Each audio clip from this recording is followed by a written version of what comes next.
জামাতের কর্মীরা সারা পৃথিবীতে কালেমারে দাওয়াত দিয়েই যাবে। জামাতের কর্মীরা সারা পৃথিবীতে কালেমারে দাওয়াত দিয়েই যাবে। কুরআনের আলোকে সমাজ বিনির্মাণে, কুরআনের আলোকে সমাজ বিনির্মাণে হাজার জুলুম বাধা উতরে যাবে। জামাতের কর্মীরা সারা পৃথিবীতে কালেমারে দাওয়াত দিয়েই যাবে।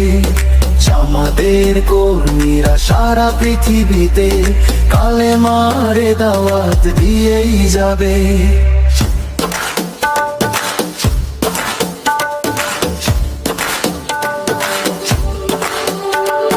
যাদের আদর্শে নবীজি চেতনায় ইসলাম, শান্তি কায়েমে যারা শপথ নিল, যারা দিন রাত ময়দানে